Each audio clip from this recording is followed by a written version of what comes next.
we're putting a lot of store by you being optimistic. Feel free not to be, Amerah, but I'd love to hear from you your perspective on whether you really think the arts are in fact male, pale and stale, or are we worrying in a particular corner? I think it can be very easy to just worry about it and not do anything. And I think we're getting to that point where everybody's really worried that it's, you know, male, pale and stale, but nobody's brave enough to do something about it. I think to go off Kerry's point, but there are organisations and theatre makers and dancers and spoken word poets that are creating art that's very diverse, but is it being recognised by national institutions? And that's my question. There's an amazing, incredible play that I can't get my head around called No Guts, Heart or Glory. I don't know if you've heard about it, but it's literally, it's in Bradford, and it's a group of Pakistani girls playing boxers. And now when they'd done the auditions, no Pakistani girls had auditioned because it was such a taboo to be a boxer and an actor. And then what they did is they redone the auditions, and they said, if you want to play, then we will train you to be a writer, an actor and a boxer. And now that's going on tour. And I just think it's incredible because they've taken 3 Pakistani girls from the middle of Bradford, and now the whole of Bradford are very proud that there's this piece with Pakistani females, and that's what's happening. But is it being recognised nationally? Is it being, I know it's going on tour, but is it coming to Stratford? Is it going to, you know, the bigger places in London? So that was a bit like kind of my throwback at what you said. Going back to the question, I think, are the arts male, pale and stale? There's a hierarchy.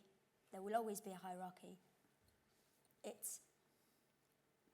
If you ask me, are the influencers male, pale and stale, I'd probably say yeah. If you ask me, are the artists, I'd say no. Because I think the artists now, especially, I come from Birmingham, so it's very diverse. It's very, there's loads of artists, and I come across them daily, and I can see a few in the audience. But it's, spoken word especially is very female. It's majority female artists. There are male artists, but even the male artists look up to the female spoken word artists. And then you go to places like street dance, hip hop. That's very male dominated.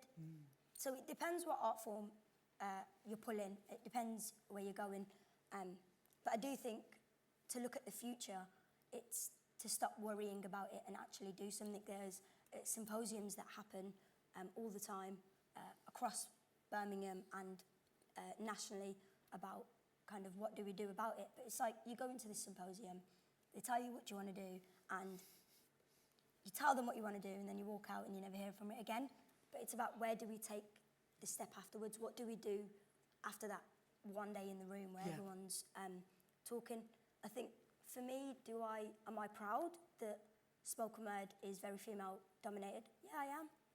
I am. As somebody who, when I looked around, when I wanted to do poetry and explore the spoken word scene, I was one of the only spoken word female Muslim in Birmingham. Yeah. And for me, that was, where do I go? What do I do? Yes. But now, I mean, I host nights every first Thursday.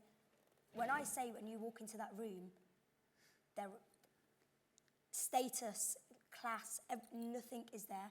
You've got from middle working to higher class, you've got everything in the same room, diversity, every single culture, and they're like body to body because there's no space in that room to listen to raw poetry. And that for me is the beauty of what grassroots organisations do, and that's how the grassroots organisation can take you into kind of the national, the RSC and all of the West End and everywhere. But the grassroots need to stay grassroots and diverse for it to go higher. Well, that is optimistic, and I suppose I want to ask you a little bit about spoken word. There'll be people in our audience who are really familiar with spoken word events and others perhaps who aren't. And I'm struck talking to you about the fact that in a way spoken word or spoken poetry is an ancient art form. Yeah. And yet there's something fantastically modern and almost free of the shackles of the sort of hierarchies that you're talking about. Do you think Do you think it's the fact that it's so ancient, or do you think the fact that it's reinvented itself for a new audience is allowing it to be less stale? Yeah, spoken word is poetry. I mean, you go back to Shakespeare, like we all studied it. But there's a really nice modern twist to spoken word, which is, one, it's spoken.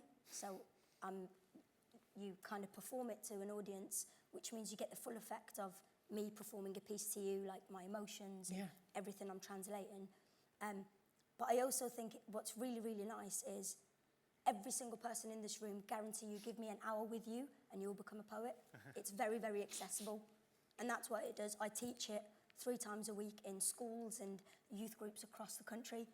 It's really, really accessible. You can take the disengaged young person to the gifted and talented, and they will both be able to produce poetry, because what they're writing is what they're feeling.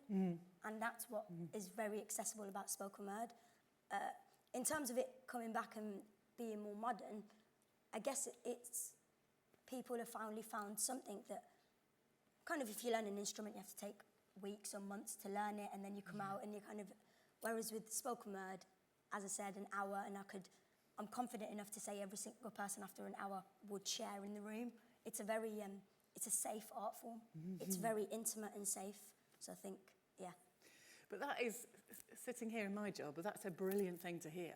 Because, of course, we also work with poetry, and we live with, you know, certainly 150 years of the burden that we teach people in schools that it's difficult. And we spend the rest of their lives trying to persuade them that it isn't. So actually working together is an obvious thing for us to try and do, isn't it? Brilliant. Definitely. Thank you very much.